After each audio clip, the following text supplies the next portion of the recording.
This next module is a case study for a flared entry analysis. First, we'll have a look at the existing conditions.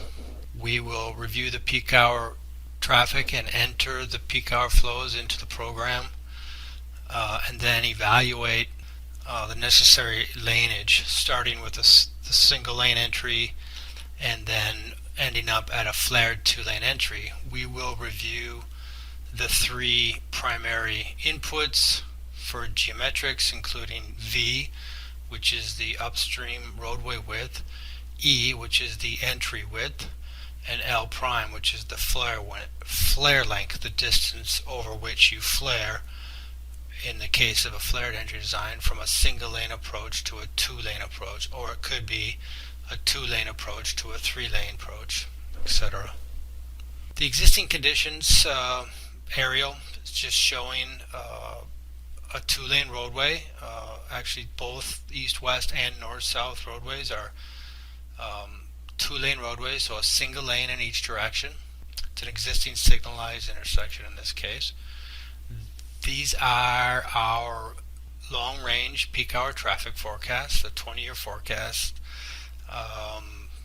In this case, we're going to start with leg 1 on the south, moving counterclockwise to leg 2, leg 3 in the north, and leg 4, which is the west leg or the eastbound approach. So starting with leg 1, northbound approach, moving to the program, you can see we have 243 left turners.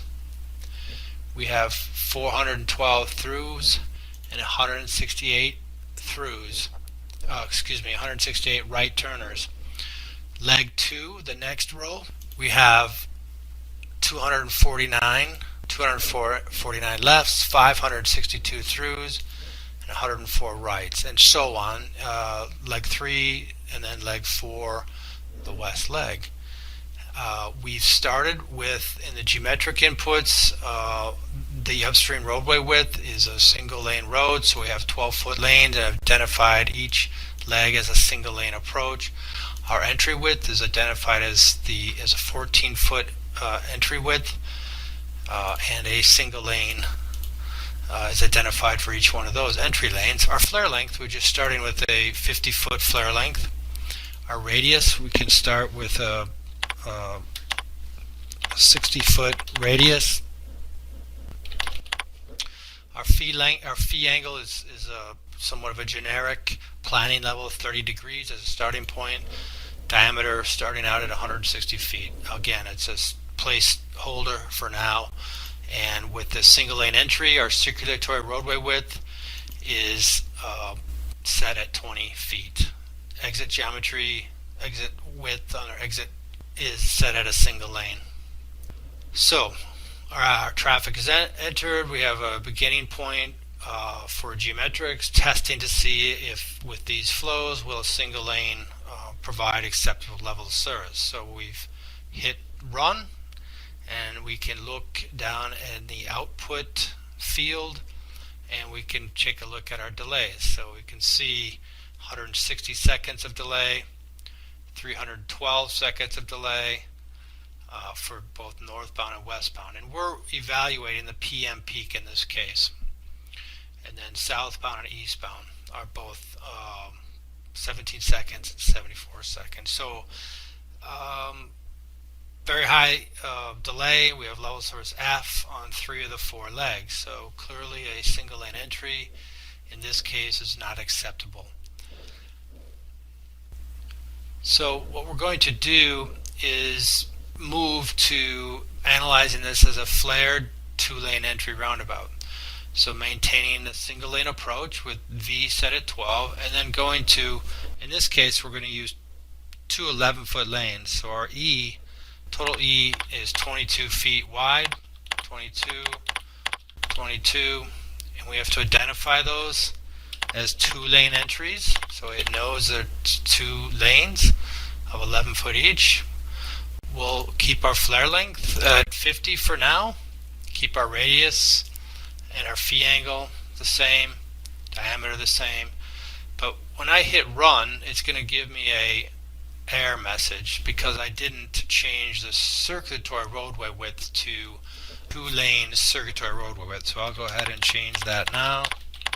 And then, so I change the width to 30 and identify that as a 2-lane. I'm also going to go ahead and change the exit width to 24 for 2 lanes and identify that as a 2-lane. And then the downstream of that is the downstream width. In this case, is a single lane, so we'll leave that at a single lane width of 12 feet. So hitting run, I can see my northbound entry or south leg is at 18 seconds of delay. My westbound leg is at 28 seconds of delay, and then 10 and 13 seconds of delay. So the flared entry design gave us a substantial amount of capacity. If we wanted to improve the level of service of the leg 2, we can go back up into geometry, extend our flare length. In this case, we could go to 100 feet. I often like to work in 25-foot increments just as a point of knowing where I'm at. And so if I go to 25 feet, now I have a similar level of service and delay as the northbound leg. So at that point, we've concluded that the flared entry design provides acceptable levels of service on the long range flows. And that concludes our flared entry design exercise.